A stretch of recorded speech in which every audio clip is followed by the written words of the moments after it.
तो ये सीधी तस्वीरें हम आपको दिखा रहे हैं। पहले चरण का मतदान 1 दिसंबर को होना है और अब हर राजनीतिक पार्टी अपनी पूरी ताकत झोंक रही है। बीजेपी का मिशन गुजरात और न केवल गृह मंत्री अमित शाह बल्कि G20 समिट से वापस आते ही प्रधानमंत्री नरेंद्र मोदी की भी लगातार बैक टू बैक 8 रैलियां गुजरात में होनी है। और इस वक्त आप देख रहे हैं ये रोड शो गृह मंत्री अमित शाह का।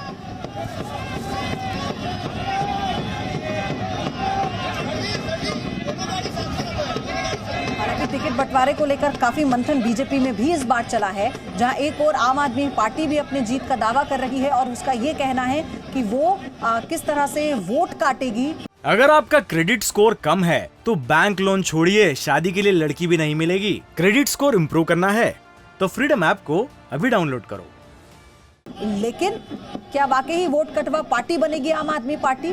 क्या फिर AIMIM भी कांग्रेस और बीजेपी के लिए नुकसानदेह रहने वाली है आने वाले गुजरात के विधानसभा चुनाव में?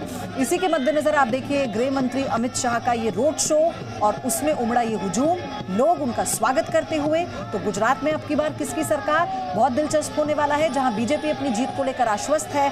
जानकार भी ये कहते हैं कि बीजेपी के लिए जीत मुश्किल नहीं होगी, लेकिन क्योंकि पिछली बार की तरह 100 का आंकड़ा भी नहीं छू पाई थी बीजेपी, उसके लिए ये सफर मुश्किल भरा रहा और इसलिए अब किसी भी प्रकार की कोई चूक नहीं करना चाहती है। और बीजेपी इस बार इसलिए भी कॉन्फिडेंट है कि वो जो पाटीदार आंदोलन से पिछले विधानसभा चुनाव में बीजेपी को नुकसान पहुंचा था, अब उसे लेकर किसी भी प्रकार का कोई रोष गुजरात में बीजेपी के मुताबिक अब लोगों में नहीं है, अब पाटीदार समाज में नहीं है। और जो उम्मीदवारों की लिस्ट बीजेपी की तरफ से जारी की गई है उसमें भी इस बात का बहुत ख्याल रखा गया है।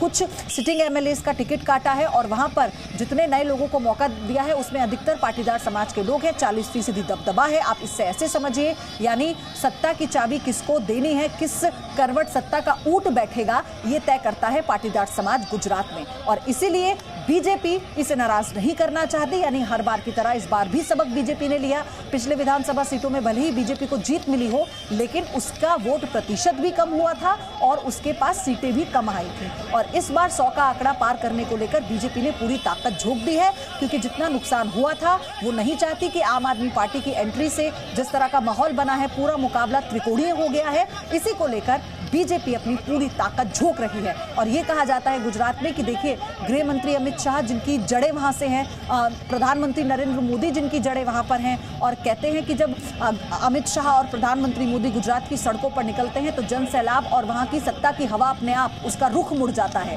और फिलहाल तो ये तस्वीरें हम आपको दिखा रहे हैं, सीधी तस्वीरें। अब बीजेपी का मिशन गुजरात और इसी के तहत ताबड़तोड़ रैलियां, संबोधन और सभाओं का दौर शुरू हो चुका है। पहले चरण का मतदान 1 तारीख यानी 1 दिसंबर को होगा और दूसरे चरण का मतदान होगा 5 दिसंबर को। नतीजे आएंगे 8 तारीख को, जिस दिन हिमाचल प्रदेश के भी नतीजे आएंगे। तो फिलहाल अब गुजरात पर सबकी निगाहें टिकी हुई हैं और ये देखना होगा क्या वाकई मुकाबला त्रिकोणीय होता है, क्या वाकई आम आदमी पार्टी बीजेपी के लिए नुकसानदायक है, या फिर जानकार तो ये भी कहते हैं कि बीजेपी को खासा नुकसान नहीं होगा, क्योंकि कांग्रेस और बीजेपी के बीच हमेशा गुजरात में मुकाबला रहा है। लेकिन अब आम आदमी पार्टी कांग्रेस की जगह पर खुद को लाकर बीजेपी का विकल्प तैयार अपने आप को मानती है। और क्या इससे कांग्रेस को और नुकसान पहुंचेगा, वो कांग्रेस पार्टी जिसकी एक्टिविटी जमीन पर नजर नहीं आती है। तो फिलहाल अब ये मुकाबला गुजरात विधानसभा का बहुत दिलचस्प होने वाला है। टिकट बंटवारे का नंबर गेम भी लगातार आपको हम बता रहे हैं। अगर आपका क्रेडिट स्कोर कम है तो बैंक लोन छोड़िए, शादी के लिए लड़की भी नहीं मिलेगी। क्रेडिट स्कोर इम्प्रूव करना है तो फ्रीडम ऐप को अभी डाउनलोड करो।